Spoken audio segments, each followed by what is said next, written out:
Corkland Gauk, and to the right of me we have PJ, Master Swag, and to the right of him we have Mr. RP the Shooter. And today we're going to be talking about a Studio Ghibli film known as Totoro. It is a 1988 movie originally made in Japan. It is about two young sisters named Mei and Satsuke who move into the countryside in order to get closer to their dying mother. The forest nearby is found by Mei and Satsuke, and it is found to be inhabited by magical beings known as Totoros. The Totoros do depict a friendly nature, and eventually the two sisters find themselves closely associating with them and forming bonds. Well, my first impression of this movie was not good. Well, actually, at first I was like, okay, this is a nice movie. I felt the little bit of tension that was there with the whole thing with their sick mother. I could sympathize for that. But as soon as this forest came about and there were these creatures known as Torturos, I was like, okay, this movie is childish. I'm not going to enjoy this movie too much. Okay. Well, I thought it was kind of vague at the beginning. Like, I didn't really understand why the whole issue with the Torturos. So I didn't think it was very exciting. It's kind of simple in terms of adventure, and again, like Steven said, it was kind of childish.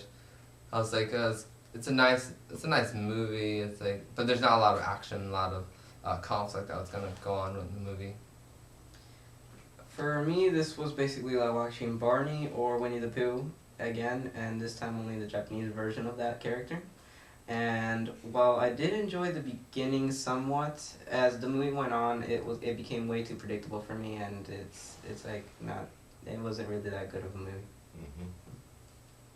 In terms of acting dialogue, a lot of the actions are taken from the perspective of very young children, so that's something you should keep in mind if that will annoy you. Like, some of us have been annoyed by that. I thought the perspective was neat because it gave you an insight into how children see things, how their imaginations take them places, and how sometimes people don't believe them. And overall, like, the theme of the unexpected could always happen, and everything is not how it seems. And overall, the acting in dialogue really did a good job in depicting the age of the children. It was very appropriate to their age and very appropriate to how they see the world. So, although it can be annoying, you have to look at the deeper meaning of why, Ghibli might have chosen to do it this way. For visuals, the animation was again solid, and it fit very well with the mood and atmosphere of the world. But once again, even that great animation did not save this movie for me. Yeah. Alright. Well, overall, the movie was childish and simple as I predicted before I started watching the movie. It was okay. I have to give it a little bit of credit for the little bit of elements that it had with the children going around with the creatures and playing. But other than that, I can't say this isn't the best movie I've seen. Let's just leave it as that. So, go ahead, Jose. Okay, well, I liked the movie. It's not like Spirited Away where it's more serious, or Princess Mononoke, nothing like that. But it's for a different age, basically. It'll appeal more to a younger age, usually. But overall, it's still a great film. There's still very Ghibli-like things in the film. A lot of anime sort of themes, like the whole interaction between humans and non-human creatures. It's always there. So it's a great film, but usually it may appeal more to the younger crowd. That's it.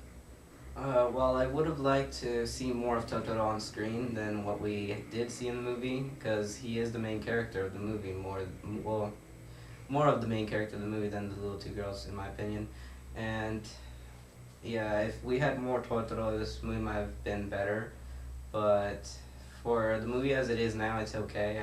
I went, make it shame on you type of thing, Ghibli, for making this. But it's still good. Alright. Yeah, well, overall, I rated the movie a 7 out of 10. and I gave it also a 7 out of 10. Although I like the movie, it's less appealing to me than other movies that Ghibli has made. I give it a 6. Alright, well, fair enough. Alright, everyone. Alright, guys. Alright, everyone. This has been Corpulent Gauk, PJ Master Swag. And Mr. Happy this year. and we're going to go. Don't forget to like, comment, subscribe, and favorite the video. It really helps us out, and thank you. Goodbye.